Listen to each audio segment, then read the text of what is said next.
Dude, all New York State teams are doing great. It's crazy. When's the last time that's been the case? I mean, I'm not sold on the Jets. They're going to fade. But they dominated the Packers. I watched like a bunch of that game. They played good. It's your boys, Steve Strazza and Chicago Sean McLaughlin. Hope you're doing well. This is the Flow Show.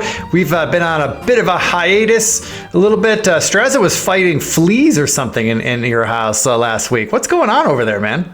The cats got into something, a big mess. I mean, I've heard pet owners complain about this before. I have never had to experience it, but crazy. It's a big thing. You got to get everything out. I had to have somebody come spray. So I was out of my office for like 2 days. Terrible. For those who don't know, Strazza's in Key West, and you would have thought that Hurricane Ian would have knocked him out of commission, but no, it was fleas that really sandbagged him. Hurricane Ian didn't stop me one bit, but the fleas, yeah. Bug problems down here. All right, everybody. Well, this is the Follow the Flow show. This is a completely unscripted, totally improvised show. I have no idea what Strazza's about to share with us, which is what makes it fun. So, Strazza, talk to me about this week's Follow the Flow report. I see nothing but green on there. What the heck is going on? Yeah, so pretty strange, right? And there was actually we had NASDAQ 100 activity too. We didn't put it on the list for a couple of reasons, but a couple different times last week in triple Qs. So no bearish flow at all, despite the volatility last week. So that really stands out. That's pretty interesting. And they're hitting some pretty big names. A couple stand out here. But first, like, how about just the volatility in general? This is called Follow the Flow, but we could just as easily do a show called No Follow Through these days. I mean, well, last week I was very puzzled by the action in the VIX. I follow the VIX pretty closely, not because I trade it, but I just it gives me a good frame of reference in a lot of trading that I do. And man, when we had that total, what felt like a crash on Thursday, the VIX was actually down on the day. And everyone was saying, "Hey, what's going on here? That's an unusual result." And then Friday, we had the huge gap down, and then just ripped higher all day, and VIX barely budged. I mean, it's like, I feel like we're just getting these weird mixed signals, and we're still hanging over 30. And as long as we're hanging over 30, there's no complacency out there. So a lot of mixed signals. Yeah, let's talk about the VIX quick. So last Thursday, we had the CPI print come in, right? And that to me was really interesting because there was a change in character in the way that the market is reacting to this economic data. For months now, since the summer, it's been the same story. Economic data, or particularly inflation data, comes in too hot. Market goes lower, anticipating the Fed has to do more. That was not changed Thursday on the CPI print. Came in too hot. The market started lower, then reversed course, really ripped higher. And we had some just insane, we call bullish engulfing candles, Maribozus all over on Thursday. Then on Friday came out and it was completely undone. So that's what I mean, just absolutely no follow through. Then just for a little lesson on the VIX, we call it the rule of 16. In financial textbooks, right? So the VIX is basically just telling you the implied move for the stock market on a monthly basis. If you divide it by 16, you get the implied move on a daily basis. So the VIX at about 32, right? Where it just was, it's at about 31 today, I think. Divide that by 16, that's telling you 2% move every day to expect that from the market. Which we've been having. We have. Now, what's really crazy and what really gets me is look at Bitcoin, supposed to be the most volatile asset of all these things. We have a VIX at 32, stocks moving 2% a day.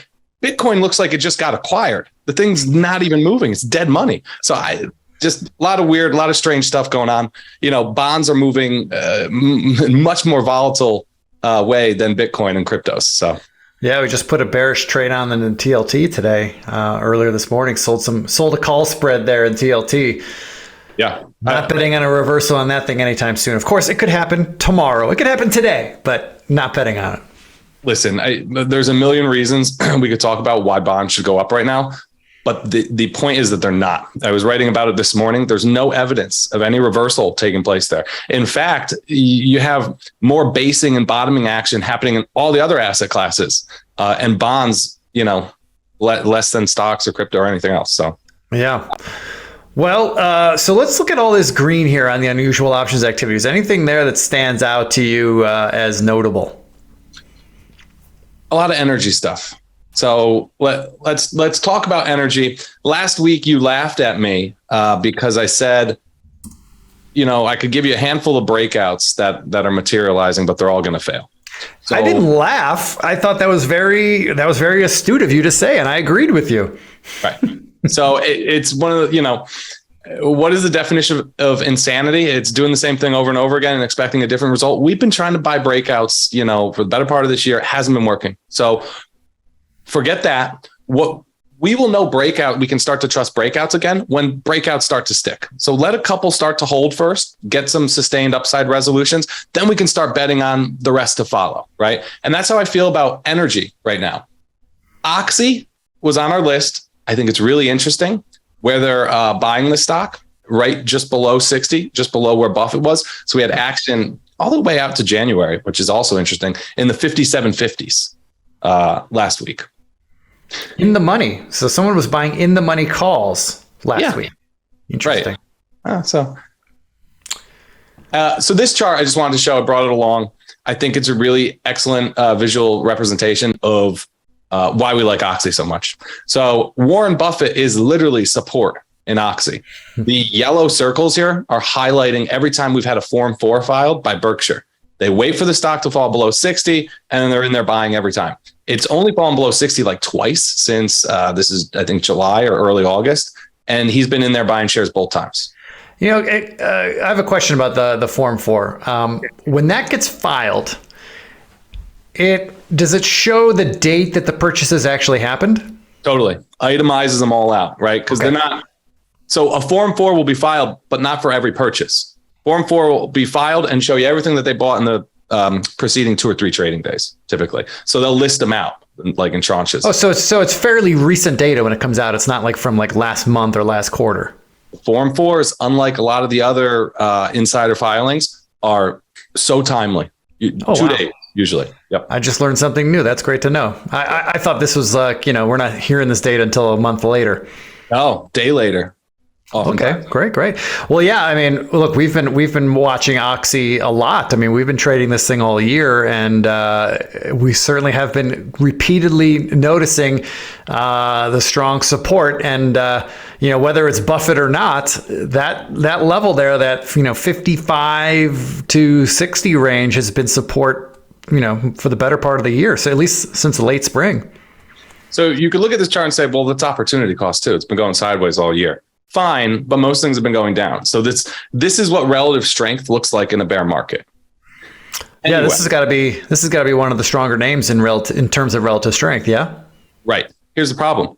I don't want to buy these breakouts. I don't want to buy Oxy as it's approaching this shelf of former highs. So I brought along a chart of Exxon to kind of show that story. Oxy looks similar, ConocoPhillips, right? So the strongest names in energy are retesting these highs right now. I don't know if they're going to break out. Maybe they will, maybe they won't. Like I said, if they do, and we start to see some energy names finally break out of these, year-to-date ranges that really began in like May or June, then great. Then we can bet on maybe some following. For now, I kind of like mean reversion more. And here's Halliburton, which was also on the list. So this one fell almost 50% from its June highs, right?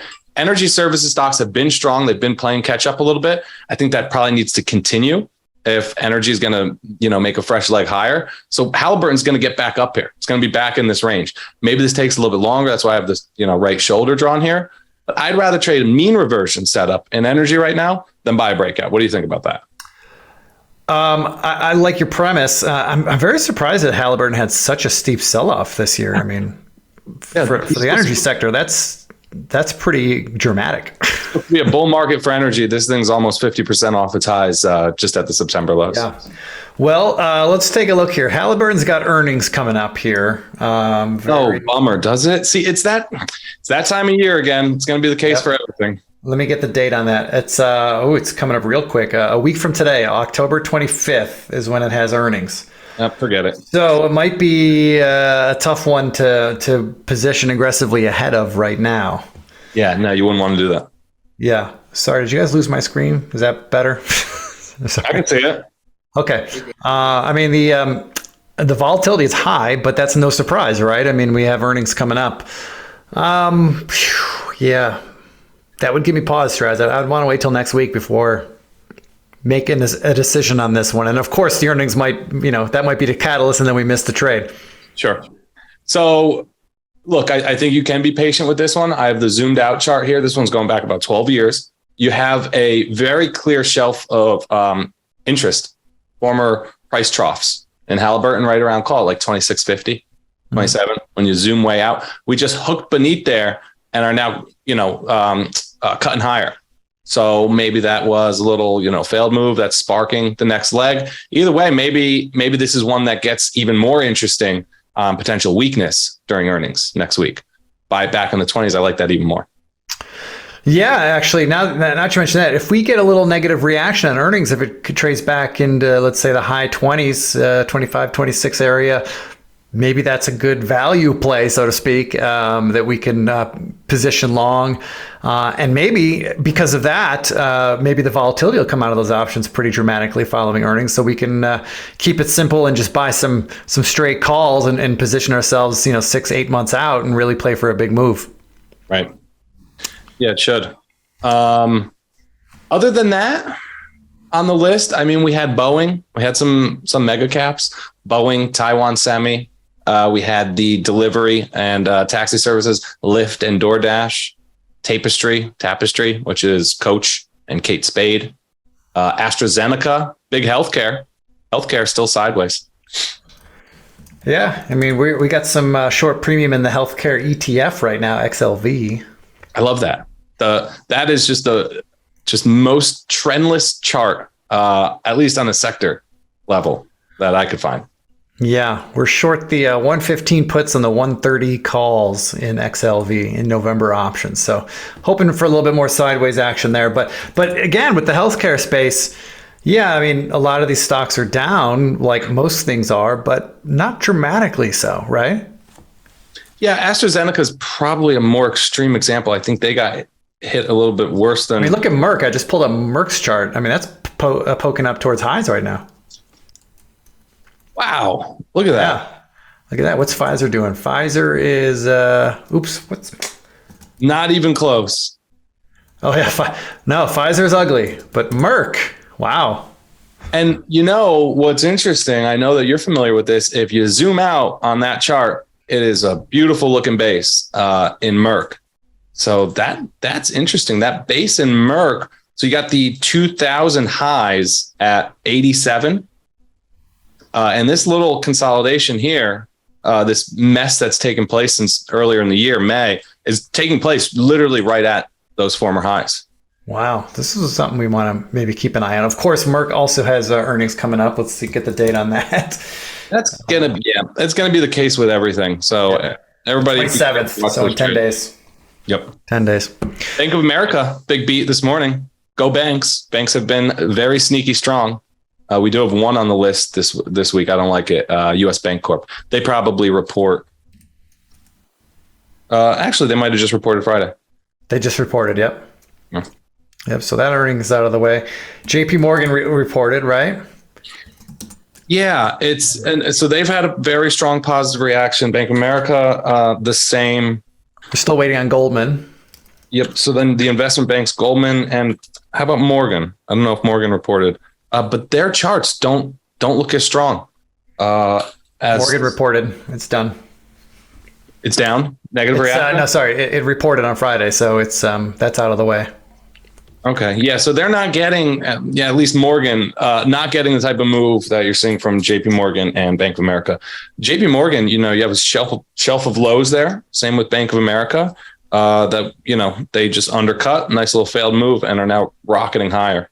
So yeah, the nice thing about these banks from an options trading perspective is, especially the ones that now have earnings out of the way, like JP and Morgan Stanley, is that we have recent lows, we'll call them the June or July lows, that we could lean against with options premium being pretty high, if you wanted to take a bullish or neutral to bullish bet, selling puts here is not a terrible idea for the ones that have already reported earnings. We don't want to do it in, like, say, Goldman, who hasn't reported yet. But the ones who got earnings out of the way, maybe selling some puts here, some naked puts is not a bad play. Like right now, if I look at Morgan Stanley, it's trading at 77. I'll bet we can get some premium as far as 70 in November options. Let's look. Yeah, I mean, November 70 options, we can get $1.30 for them. I don't hate that.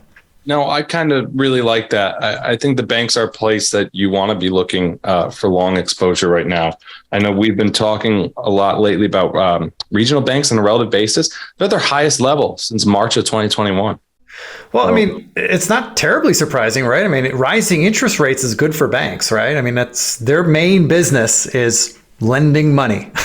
It's funny you say that because, yes, that should be the case, but they lagged the whole way up as rates were rising in 2020 and 2021. Now, all of a sudden, it's like they want to turn it on. So that is really interesting. I wonder if it's, and this is getting all macro, which is not something we do, but I wonder if the hesitancy, what's holding the banks back is people are seeing what's happening in Europe and seeing what's going on with Credit Suisse, and they're just a little worried that some shoe's about to drop somewhere, and that's holding people back. And if we're going to do it, I will double down on your fundamentalness. The European banks are not nearly as well capitalized and don't have nearly as strong balance sheets as the U.S. banks. It's not even close. They did not have a ton of regulations thrown at them like the U.S. banks did following the financial crisis. And that's really given these companies some of the highest quality balance sheets in the entire market. So these are not the same banks from 15 years ago. I think that's important thing for everybody to be aware of. All right. Well, for people who come to these little broadcasts for some trade ideas, I think the best trade idea we've got, I mean, we don't have a specific trade idea, but a general theme here, it feels like selling naked puts in the banks that have already reported earnings, have gotten earnings out of the way. Those are offering some pretty good opportunities here, maybe selling strikes just below recent lows. That could be a good place to position for the next couple of weeks. And you know what else you could do, Sean, we have earnings landmines all over for the next couple of weeks. KRE, XLF, play it through the index, right? A lot less prone to, some sort of big earnings reaction. Yes. Also not. Yeah. If you're somebody who is, has a well-reasoned fear of naked exposure, sometimes trading the indexes can be a way to soften the impact because you're less likely to be exposed to a dramatic overnight gap. It really shouldn't happen. It does, but it should be quite rare, right? Right, exactly. All right, folks. Well, I think that's all we got for you here on the Follow the Flow. Steve and I are going to go bask in the great weekends both of our football teams had. The New York Football Giants and my Buffalo Bills, which, by the way, your head coach, where did he come from? Buffalo Bills offensive coordinator. Yeah, and our defensive coordinator from the Ravens. So big win for him this weekend. Right on. All right, go Giants, go Bills. We'll see you guys next week. Straza, I'm going to go sell some puts and some banks. Go G-Men. All right, take care, everybody.